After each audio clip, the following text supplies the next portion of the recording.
Before we begin, subscribe to the channel so you don't miss stories like this one, based on secrets, mysteries, and truths that many prefer to keep buried. Turn on notifications to receive each new story as soon as it's published. Now tell me, where are you watching this story from? The neighborhood of Ravenwood Hills. It didn't appear on tourist maps. It didn't need to. Those who lived there didn't want visitors, curious onlookers, or lingering gazes. Wide, perfectly paved streets, old trees pruned by private teams, and iron gates that closed in absolute silence separated that world from the rest of the city. The houses weren't just large, they were imposing, designed to intimidate. Dark glass, high walls, discreet cameras embedded in stone columns. Nothing was left to chance. At first glance, Ravenwood Hills represented the pinnacle of American success. Executives, investors, renowned doctors, and heirs to old fortunes shared the same space, united by an unspoken pact: absolute discretion. Money bought comfort, security, and silence. It was there that Ethan Cole lived.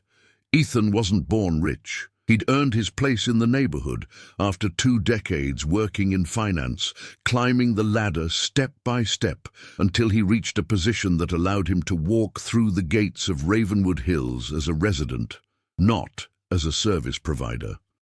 His house was modern, geometric, made of exposed concrete and reinforced glass. Minimalist on the outside, meticulously organized on the inside. Every object had a function, every space seemed calculated to convey control. But control was something Ethan was beginning to lose. It all started with small disruptions to the routine. The electronic gate took a few seconds longer to close. The garden lights came on outside of the programmed schedule.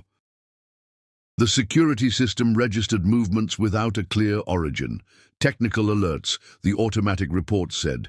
Common malfunctions, nothing to worry about. Still, Ethan started sleeping less. Across the street, separated by an immaculate lawn, lay the family property, Hargreave, one of the oldest houses in the neighborhood. Unlike the modern buildings around it, that mansion maintained a classic, almost colonial style, with wide columns and tall windows that were rarely opened. The gate remained closed at all times. No sound came from there. No visitors were seen entering or leaving. The Hargreaves didn't participate in neighborhood events. They didn't go to neighborhood association meetings. They didn't complain. They didn't praise. They didn't get involved. They existed as a constant, silent presence, and it had always been that way. Then the noises started. First, a low, almost imperceptible sound, like something heavy being slowly dragged across the floor. Ethan heard it in the early hours of a Tuesday morning, when he woke up to get a drink of water. The sound seemed to come from outside, passing through walls and closed windows. It lasted only a few seconds. Then, absolute silence. The following night, it happened again, longer, closer. Ethan installed additional apps on his cell phone to monitor the outside cameras. Nothing appeared. No suspicious images. No abnormal movement. Still, the sound persisted, always at the same time, always coming from the direction of the Hargreave house. During the day, Ravenwood Hills seemed perfect. Gardeners worked quietly, luxury cars came and went without haste. The sun reflected off the expensive rooftops, as if nothing could threaten that order.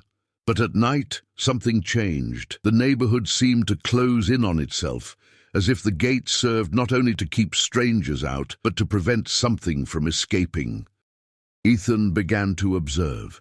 From his second-story window, he began to notice details he had previously ignored. A faint light that came on in the Hargreaves' basement, always after midnight.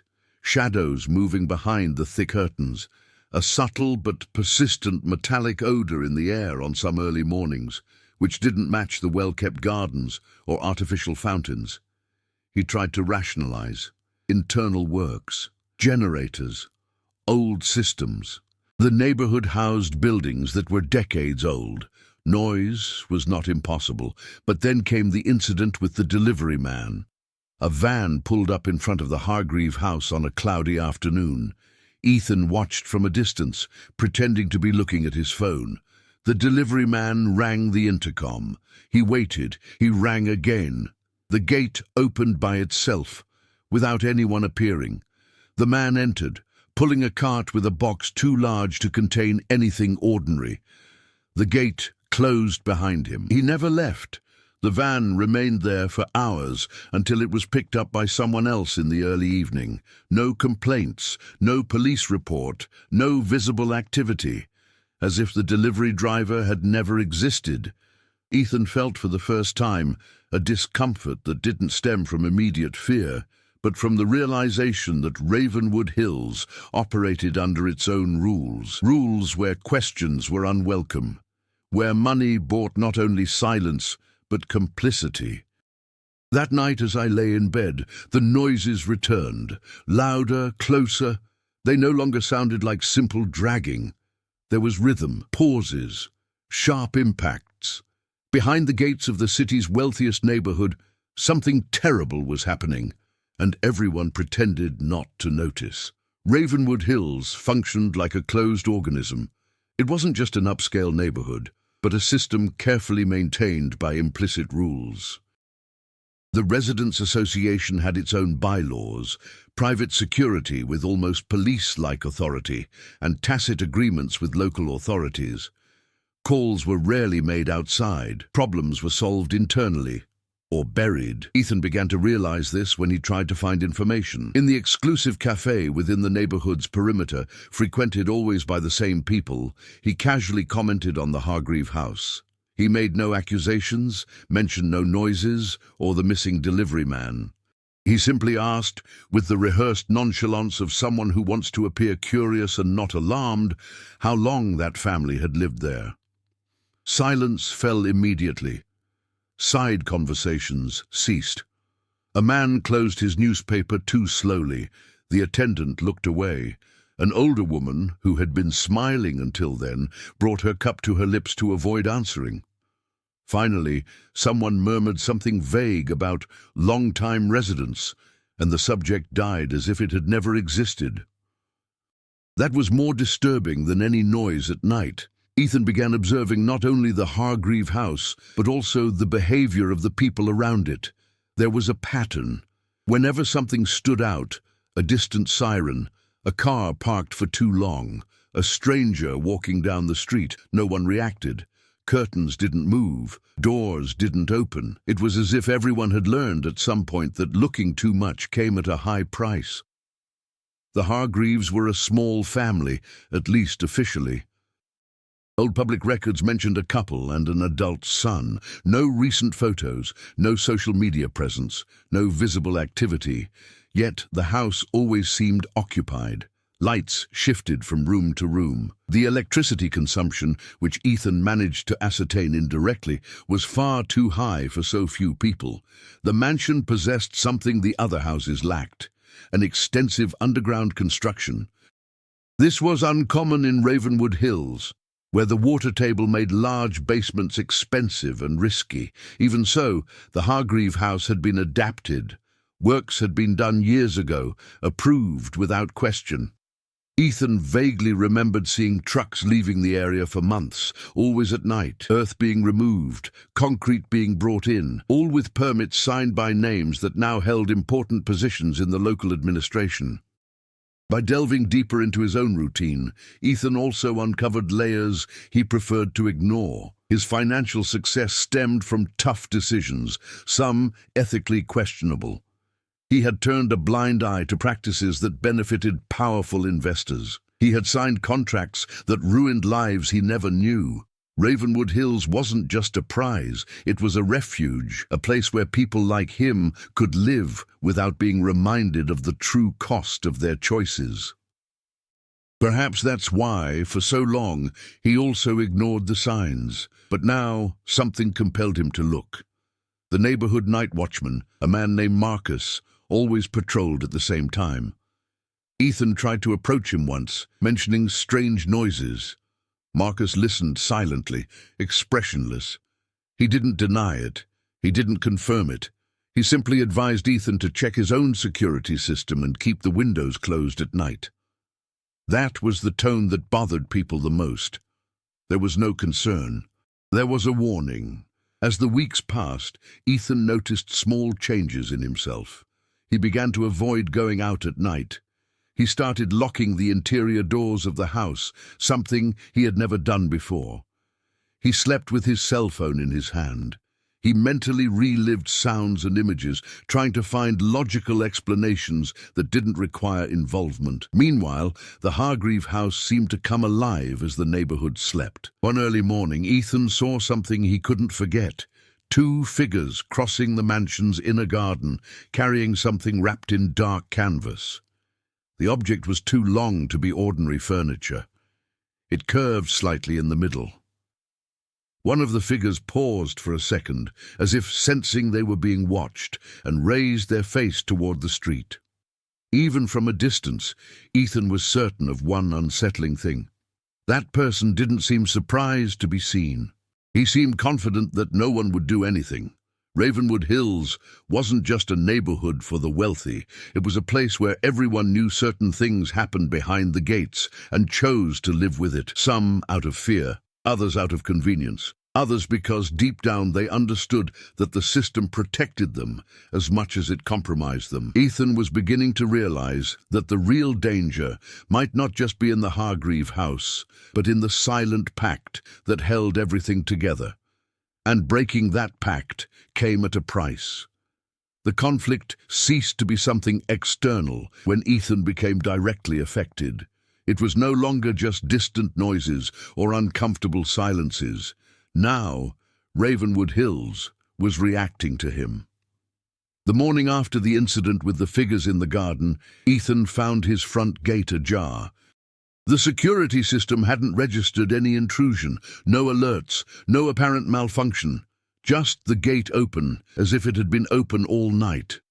Inside the house, everything seemed untouched. Nothing had been taken, nothing had been disturbed, yet something was wrong. The air was heavy, laden with a faint metallic odor, similar to what he had smelled a few nights before. A smell that didn't belong to his routine or the controlled environment he maintained. Ethan spent the day trying to work, but his attention always returned to the same point. Someone had entered his property without leaving a trace, and they had made sure he noticed. That afternoon, a notification from the Residents' Association appeared in his email, a generic statement about proper conduct, neighborly privacy, and the importance of avoiding inappropriate remarks that could cause collective discomfort. There were no names. There were no accusations, but Ethan knew immediately that the message was for him.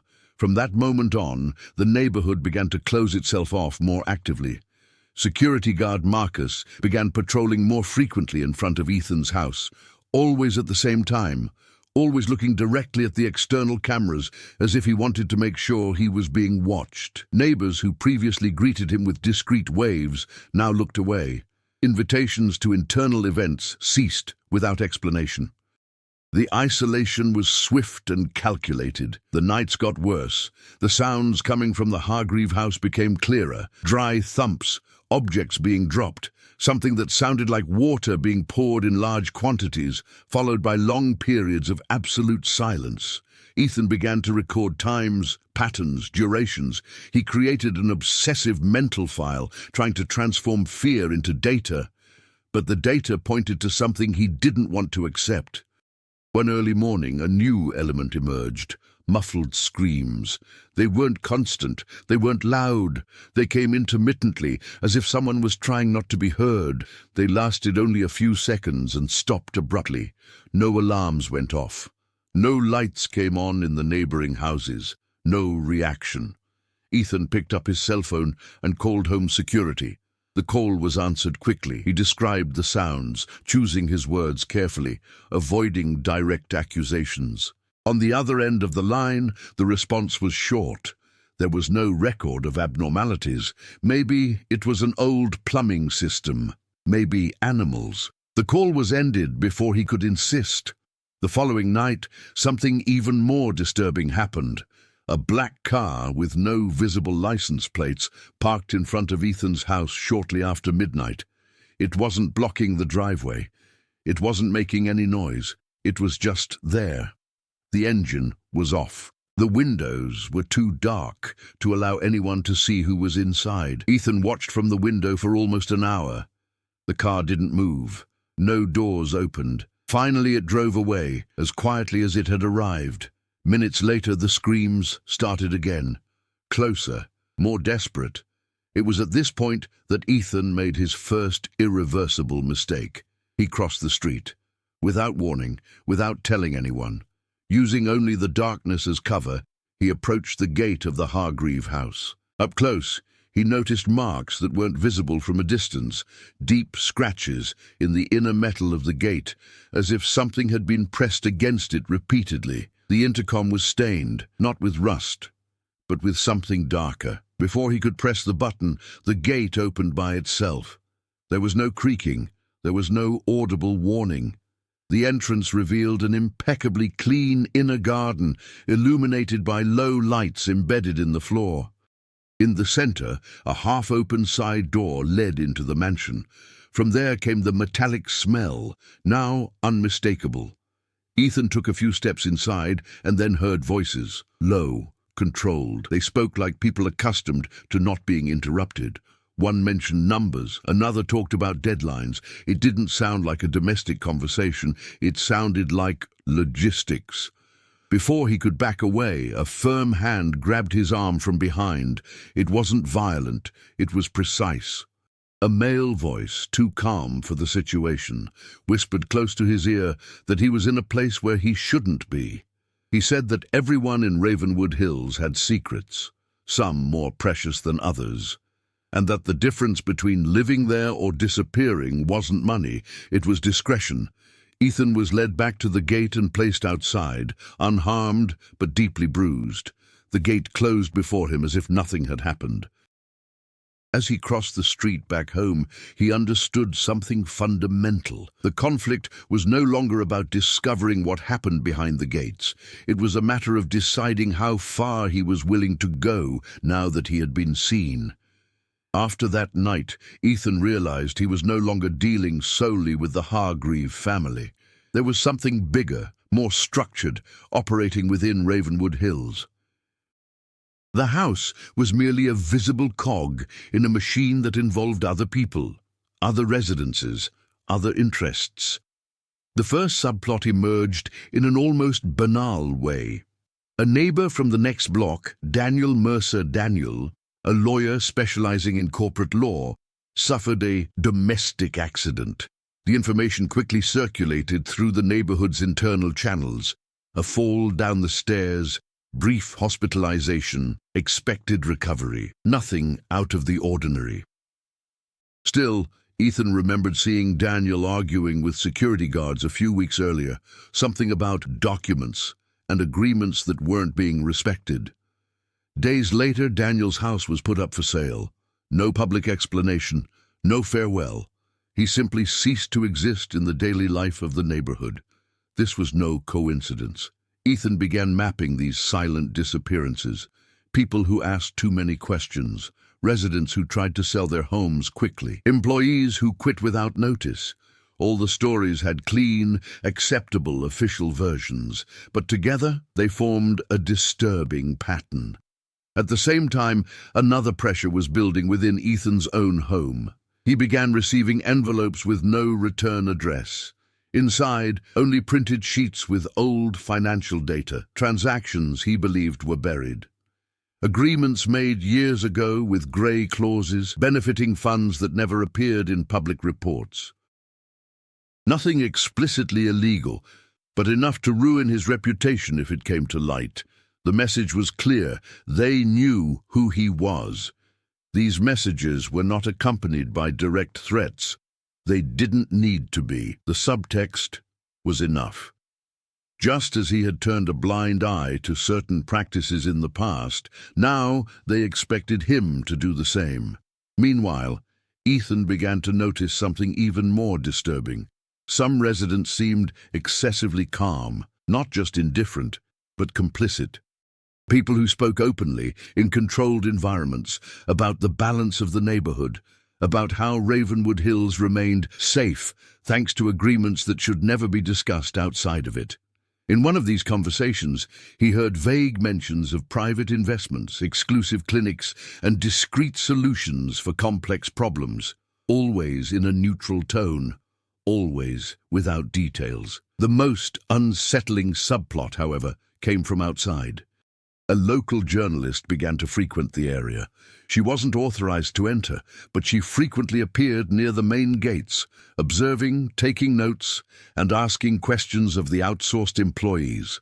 Her name was Lena Brooks. Ethan recognized her from older news reports about real estate corruption and illegal deals between private companies and municipal governments. She was investigating something related to the region.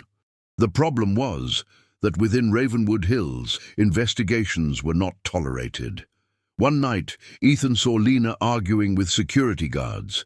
Hours later, an ambulance sped out of the neighborhood. The next day, a brief note in the newspapers mentioned that the journalist had suffered a nervous breakdown and had been hospitalized for psychological evaluation. No further updates, no interviews, no independent confirmation. The subplots intertwined in a suffocating way. Disappearances, silent blackmail, control of the external narrative, and at the center of it all, the Hargreave house remained active, functioning as a hidden heart that pumped consequences throughout the neighborhood. Time pressure began to mount when Ethan received a final notification from the Residents Association, a mandatory, closed-door meeting scheduled for 3 days later. The topic: adjustments to coexistence and security. Ethan understood the true meaning of the summons. It wasn't a meeting, it was an ultimatum. He would have to decide whether to accept being part of Ravenwood Hills' silent pact, or whether to become just another problem to be dealt with discreetly. Time was running out. The meeting took place in the basement room of the Ravenwood Hills Private Club, a space that few residents knew about and even fewer frequented. There were no windows. The polished concrete walls muffled any outside sound. The lighting was too white to be comfortable, eliminating shadows and with them any sense of privacy. Ethan arrived a few minutes before the scheduled time. There were already other people seated around the long table. Businessmen, doctors, lawyers, investors, familiar faces, respectable lives. Everyone maintained neutral, almost bored expressions, as if they were there to discuss garden maintenance, not human destinies. When the meeting started, there were no introductions. An older man, whom Ethan recognized as one of the neighborhood's founders, took the floor. He spoke about security, stability, and preserving collective value. He used corporate terms, avoiding any language that could be interpreted as a threat. Still, each sentence carried an implicit weight. That's when the real turning point became apparent. A screen slowly descended from the ceiling. Images began to be projected. They weren't random photos. They were records, surveillance videos, scanned documents, financial transactions, private conversations. Ethan appeared in the pictures. There were meetings there that should never have been recorded, digital signatures on contracts that bordered on illegality, decisions he made that resulted in bankruptcies, mass layoffs, and destroyed families, all presented in a clean, organized, and irrefutable way. But that wasn't the worst part. The following images showed something Ethan never imagined he would see. The basement of the Hargreave house. What he thought was an extended domestic space was, in fact, a clandestine facility. Isolated chambers, medical equipment, containment areas, nothing improvised, everything professional. There, people were kept alive long enough for their possessions, identities, and assets to be transferred legally. Signatures obtained under duress, wills altered. The fortunes of the disappeared didn't vanish. They were redistributed among private funds linked to the residents of Ravenwood Hills themselves. The Hargreave family was not the center of the system. It was just the oldest face. The man speaking explained with unsettling calm that this model had been working for decades. Problematic people, legal threats, individuals who knew too much or possessed valuable resources were integrated into the process, all efficiently, without scandals, without leaving a trace. And then came the final revelation. Ethan was selected not because he was a threat, but because he was useful. They didn't want to destroy him. They wanted to promote him, offer him a permanent seat on the board that ran Ravenwood Hills. His financial expertise would be essential to expanding the system, new neighborhoods, new operations, new facilities. The choice was simple. Accepting meant absolute protection, increased wealth, and the complete erasure of one's own mistakes. Refusing meant becoming just another name erased from public records with a convenient official history. To seal the decision, they brought someone into the room, Lena Brooks. Thinner, empty gaze, wrists marked by recent restraints. She didn't speak.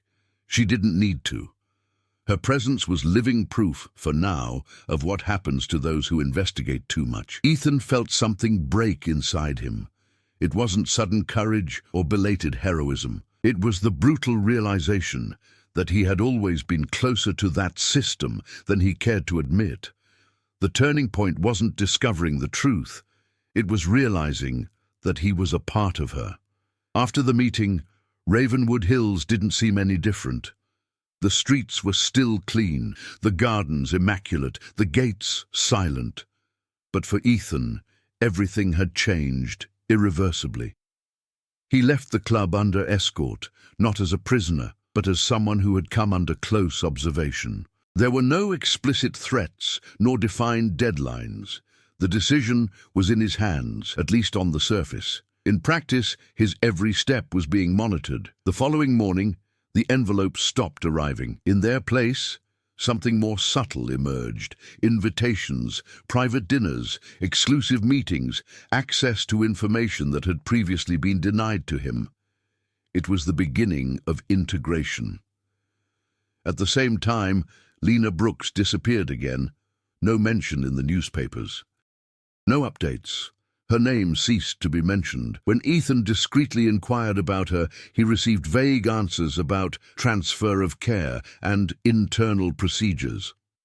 The subject was dropped with a look that didn't allow for further insistence. Ethan's reactions were neither immediate nor dramatic. He didn't try to flee. He didn't seek out the police. He knew by now that any external authority was already compromised. Instead, he began to observe how the system reacted to his hesitation. The nighttime noises ceased almost completely. It was as if the Hargreave household had reduced its activity, or more likely, as if they wanted to spare him unnecessary stimuli while he made his decisions. The message was clear: comfort in exchange for silence.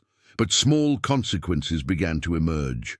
A former co-worker called unexpectedly, mentioning that internal audits were being reopened at companies linked to Ethan, not as a formal investigation, but as a reminder.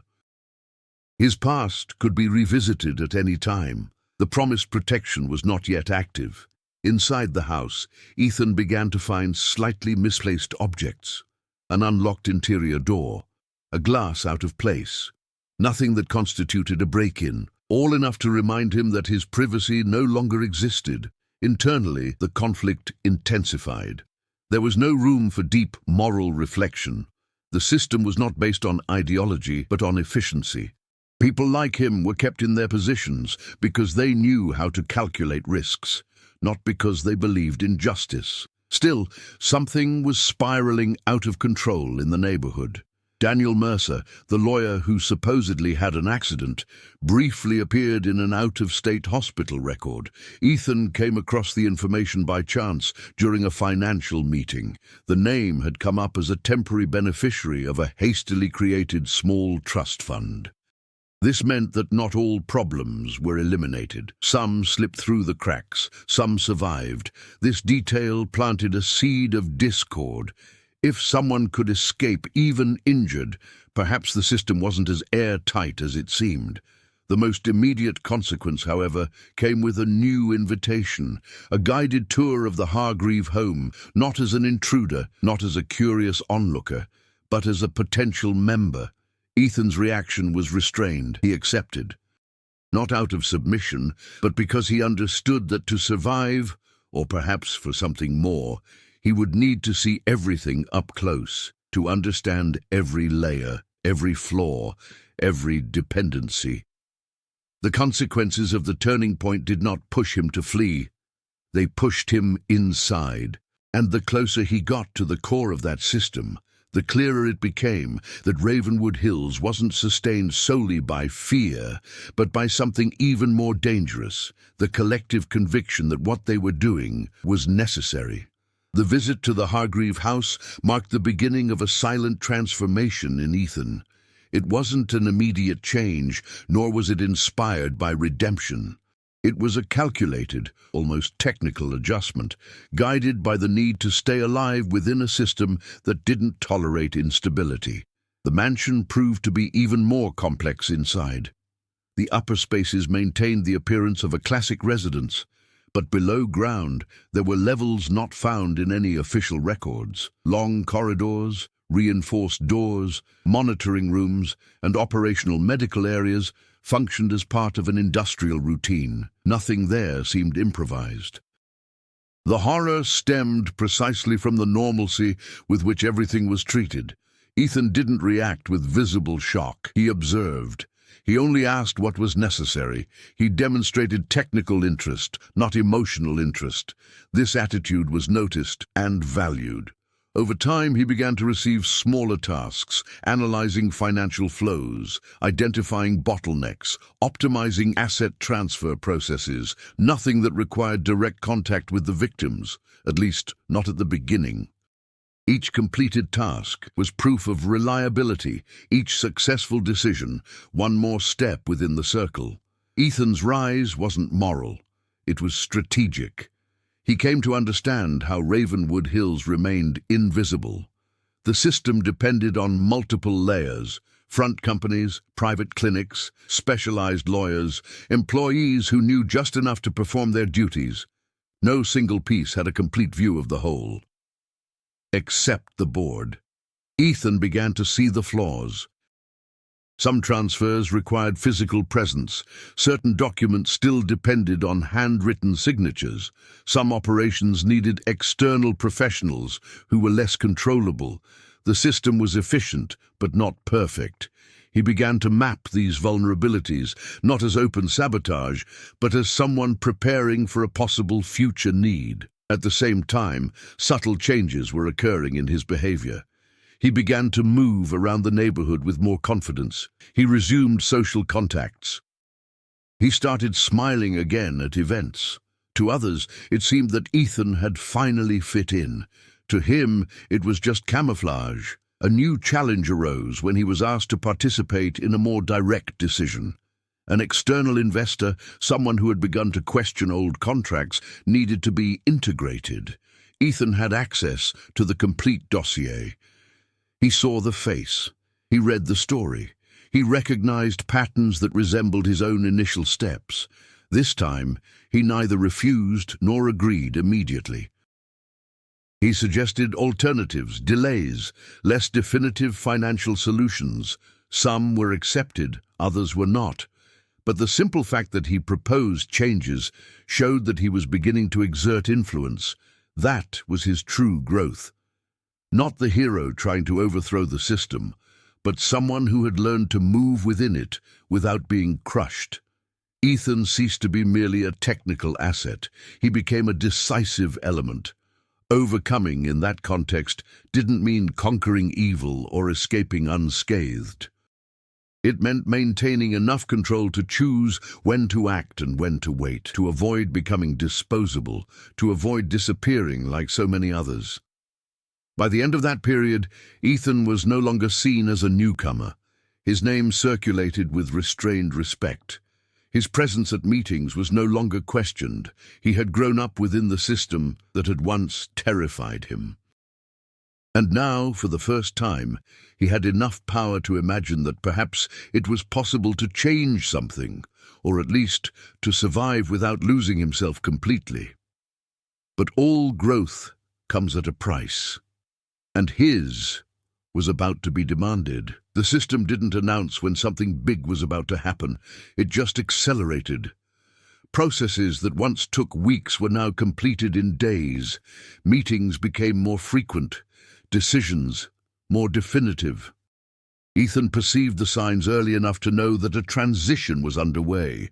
Ravenwood Hills was about to expand. The council was discussing acquiring a new area in another state with similar characteristics: isolation, controlled access, generous tax incentives, and cooperative local authorities. The Hargreave home would no longer suffice. New facilities would be needed, new teams, new methods. Ethan was placed at the center of the financial planning. Upon analyzing the numbers, he realized something alarming. The volume of operations would require a level of activity impossible to conceal for long. Even with shell companies, private clinics, and parallel funds, there would be traces. The system was becoming too large to remain invisible. This fragility created internal tension. Some board members advocated for even greater acceleration before any external investigation could be formed. Others preached restraint. The atmosphere in the meetings ceased to be merely corporate. It became competitive, suspicious. Ethan explored this fissure cautiously. He began to reorganize priorities, redistribute resources, and suggest deadlines that made critical operations dependent on one another. Nothing that would raise immediate suspicions, but enough to create pressure points. The more complex the system became, the more it depended on someone who understood the whole picture. Someone like Ethan. Meanwhile, subplots began to wrap up. Daniel Mercer reappeared, now as part of a silent agreement. His departure had been negotiated. He had lost almost everything, but kept his life. A dangerous precedent for the board, proof that concessions were possible and that the system could be forced to yield. The Hargreave household underwent internal renovations. Some underground areas were temporarily deactivated for upgrades. This reduced operational capacity just as the volume of integrations was increasing, a critical bottleneck. Time began to work against them. Ethan also resolved his own position. He discreetly transferred some of his assets to structures outside the direct reach of the board. Nothing that could be interpreted as an escape, but enough to guarantee minimal autonomy. At the same time, he consolidated his internal image as someone indispensable. The preparation wasn't done with speeches or grand plans. It was built in silence, decision after decision, adjustment after adjustment. Each small movement pushed the system toward a point of saturation. At the final meeting before the crucial event, the neighborhood founder announced that a sensitive case would require maximum attention. A high-value integration. A person with too many external connections to simply disappear without consequences. The chosen location would be the Hargreaves' own home. Ethan understood the weight of the choice. That operation would bring together all the weaknesses of the system in a single moment. High internal visibility, reduced capacity, excessive haste, and conflicting interests. That was where everything would converge. The build-up to the climax didn't involve weapons, chases, or dramatic revelations. It involved something far more dangerous, the certainty that, when the system tried to prove itself infallible, it would be more vulnerable than ever, and Ethan would be at the center of it. The integration night began quietly. No extra cars on the streets, no unusual movement at the main gates. To any outside observer, Ravenwood Hills looked exactly as always, a quiet enclave of wealth and stability, but beneath the surface, everything was on edge. Ethan arrived at the Hargreave house shortly before midnight. Unlike other times, there was no visible escort. There were no formalities, just the open side door and the illuminated path to the underground access. The system trusted him now, trusted him too much. The target that night was no ordinary investor. It was an executive with political connections, stakes in public funds, and direct contacts with regulatory bodies. Someone whose absence would raise inevitable questions. Therefore, the operation needed to be quick, clean, and definitive.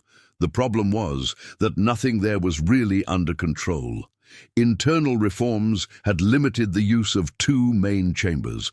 The volume of documents required manual processing at critical stages. External professionals had been called in urgently. Each of these factors created points of failure, exactly the ones Ethan had been observing for months.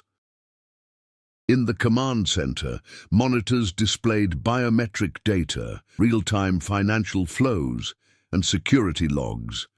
The atmosphere was tense but functional.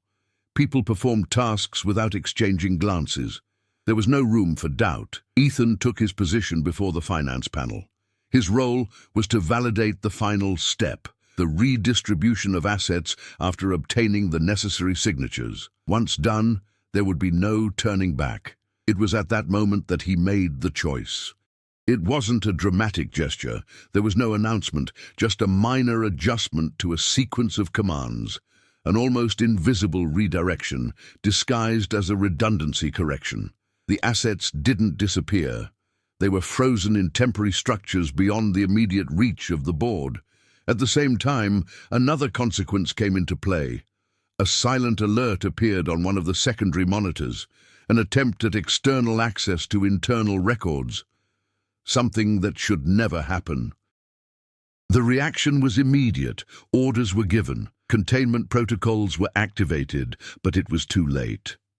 Ethan knew that the system depended on the illusion of absolute control. One single flaw was all it would take for everything to start crumbling. And that flaw was now exposed. At the lower level, the executive realized something was wrong even before a word was spoken. The medical team hesitated, 1 second more than acceptable. Too small a detail for those who didn't know the exact rhythm of the operation. That was enough. Screams echoed through the underground corridors, louder than ever. Internal alarms blared. Doors that should have closed automatically failed. Containment turned to chaos. In the command center, council members began to argue. Accusations arose. Each tried to protect their own position. The unity that supported Ravenwood Hills began to fragment in real time. And then came the final twist. External authorities arrived at the main gates. Not ordinary police officers, federal agents, specific warrants, precise names. Information too detailed to be a coincidence. Someone had spoken, or something had leaked. Ethan watched everything in silence. His transformation was complete in that instant. He was no longer the man terrified by nighttime noises, nor the obedient technician struggling to survive. He had become the element the system never anticipated, someone willing to destabilize everything at the exact moment when no one could stop the collapse. As sirens blared through the artificial silence of Ravenwood Hills, Ethan took a step back, away from the monitors. He didn't try to run. You didn't try to hide. He knew that from that point on, nothing would ever be the same again. The climax wasn't the immediate collapse of the system. That was the moment when everyone realized he was never as solid as he seemed. The fall of Ravenwood Hills didn't happen all at once. There were no immediate headlines revealing everything, no mass arrests broadcast live. The system was too old, too deep, to disappear in a single night. But that night marked the beginning of the end. The gates remained closed for days. Official cars entered and exited without clear identification. Residents were called individually to give statements. Some returned to their homes in absolute silence. Others never returned. The immaculate streets began to show signs of neglect. Gardens ceased to be cared for. Lights remained off in houses that once overflowed with discreet activity. The Hargreave house was sealed off. Neutral signs indicated an ongoing investigation. Nothing revealed what had actually been found there, but simply isolating the area was enough to generate internal panic. The heart of the system had been exposed, even if only partially, and that was enough to destabilize everything else. Ethan was interrogated several times, not as the main suspect, but as a strategic collaborator. His involvement was evident, his usefulness too. He handed over information in a calculated way, offering just enough to sustain the investigations without portraying himself as a martyr or an absolute villain. He knew well the value of ambiguity. Some board members secured deals. Others were used as examples. Most tried to deny any in-depth knowledge, claiming outsourcing, ignorance, or excessive reliance on intermediaries. For some it worked. For others it didn't. Journalist Lena Brooks reappeared in official records weeks later, mentioned as a key victim in a broad federal investigation. She gave no interviews. She sought no recognition. Her physical and psychological state was never detailed. Her survival in itself became an unsettling testimony. Ravenwood Hills is no longer what it used to be. Some houses were sold hastily, others remained empty. The neighborhood lost its status as an untouchable enclave and came under close scrutiny from authorities and the media. The silent pact was broken, replaced by a different kind of silence, heavy, unstable, full of uncertainty. As for Ethan, the consequences were long-lasting. He retained some of his freedom, but lost the internal anonymity that had protected him so much. His name began to circulate in circles where he had previously been just another successful executive. Some saw him as a traitor, others as an opportunist. Few considered him a hero, and that seemed appropriate to him. The conclusion offered neither full redemption nor exemplary punishment. It offered something more realistic, a slightly less organized world where structures that were once invisible now bore evident cracks. Ravenwood Hills was not destroyed. She was exposed. And sometimes that's enough to make sure nothing ever works the way it did before. Months later, Ravenwood Hills still existed, but it no longer inspired admiration. The gates remained, but now served more to contain the past than to protect the present. Occasional visitors observed the empty houses with curiosity, without imagining all that had been silenced in that place. Ethan moved discreetly. There were no goodbyes or announcements. Just one house put up for sale, and another taken over in a city where no one asked questions. He maintained a common, almost invisible routine, carrying with him a knowledge that could not be erased. In a digital archive stored outside any network, copies of data remained that never reached the public. Not as a threat, but as a guarantee, a reminder that certain systems only work as long as everyone believes in them. Sometimes at night, Ethan would still wake up with the sensation of hearing distant noises. They didn't come from outside, they came from his memory. And he knew that somewhere other neighborhoods still existed like Ravenwood Hills once was.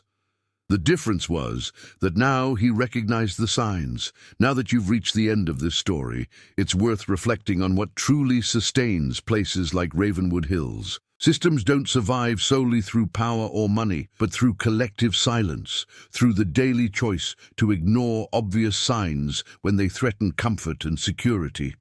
If this narrative provoked discomfort, curiosity, or questions, that's part of the experience. Stories like this exist not only to entertain, but to reveal how small, seemingly harmless decisions can fuel much larger and more dangerous structures. Share your interpretation. Do you believe Ethan made the right choice? At some point, would you have acted differently, or would you have preferred never to look behind the gates? Reflect on this, discuss it, question it, and take this story forward. Sometimes, the first step to breaking down a system is simply not pretending it doesn't exist.